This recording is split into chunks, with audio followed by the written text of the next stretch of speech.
Schedule अगर से आपका? आज 30वां दिन है, कोरबा हम आए हैं, सारा दिन कोरबा में रहेंगे। कल महत्वपूर्ण दिन है, विशेष तौर से किसानों के साथ मुलाकात होगी अंबिकापुर में, और दोपहर को मनरेगा जो श्रमिक हैं उनके समूहों के साथ राहुल जी कुछ 1-2 घंटे बातचीत करेंगे। पर आज रोड शो है और पदयात्रा भी होगा, और ज्यादातर आज पूरा दिन हम कोरबा जिले में हैं। कोरबा तो हमारे ऊर्जा के इतिहास में एक विशेष स्थान रखता है, क्योंकि एनटीपीसी जो 1980 के दशक की शुरुआत में स्थापित किया गया था इंदिरा गांधी जी के जमाने में, कोरबा एक महत्वपूर्ण स्थान था। सिंगरौली, कोरबा, रामगुंडम और फरक्का में पहले बड़े ऊर्जा सुपर थर्मल पावर प्लांट जिसे कहते हैं वो कोरबा में ही लगाया गया था। तो आज ये हमारे ऊर्जा इतिहास का एक बड़ा महत्वपूर्ण मील पत्थर है Korba. Sir, Qatar release the 8 Indian ex navy veterans who are in custody.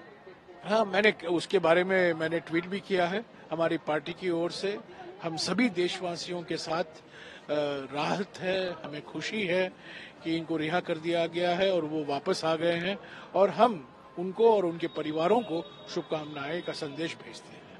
Sir, आज बिहार में फ्लोर टेस्ट है, हो सकता है पलटी और भी हो, क्या कह सकते हैं। बिहार की राजनीति में जब पलटी कुमार शासन कर रहे हैं, किस तरफ पलटी करेंगे किसको मालूम है।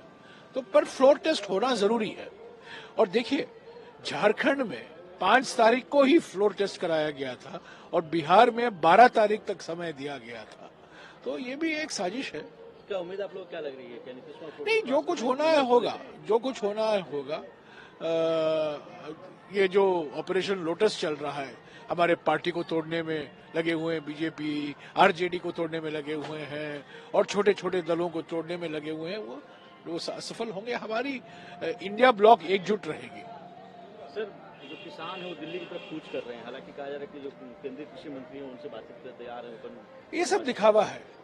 3 मंत्री चंडीगढ़ गए हैं, मैंने भी पढ़ा है, ये सब दिखावा है। देखिए, एक तरफ आप डॉक्टर स्वामीनाथन को भारत रत्न देते हैं, वो सही है, पर जो स्वामीनाथन फॉर्मूला है, जो स्वामीनाथन साहब ने कुछ अपने ही आयोग में जो सिफारिश दी थी सरकार को कि खेती की जो लागत है, विस्तृत रूप से खेती की लागत को अनुमान करना चाहिए और उसका 1.5 गुना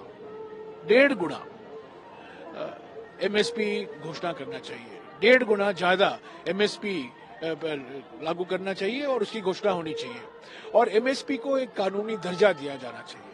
उसका तो नजरअंदाज किया जा रहा है। पिछले 3-4 साल से किसान संगठन इसी की मांग कर रहे हैं। वो 2 साल के बाद 3 काले कानून, ऐसा हमारे इतिहास में कभी नहीं हुआ है कि कानून वापस लिया गया है।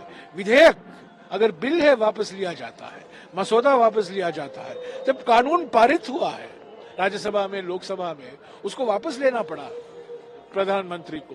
तो प्रधानमंत्री कभी अपने आप को कहते हैं कि मैं कभी अपना मन बदलता नहीं हूं, मैं यू टर्न नहीं करता हूं, उनको यू टर्न करना पड़ा।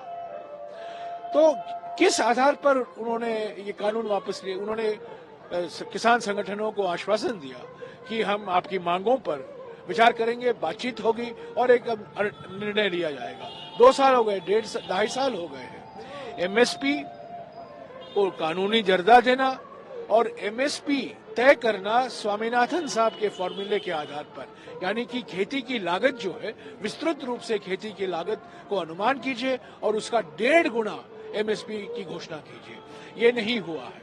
कल इसीलिए किसान आ रहे हैं दिल्ली प्रोटेस्ट करने के लिए, पर आपने देखा है, सभी देख रहे हैं, सारा देश देख रहा है कि इन किसानों को रोका जा रहा है दिल्ली में आने से।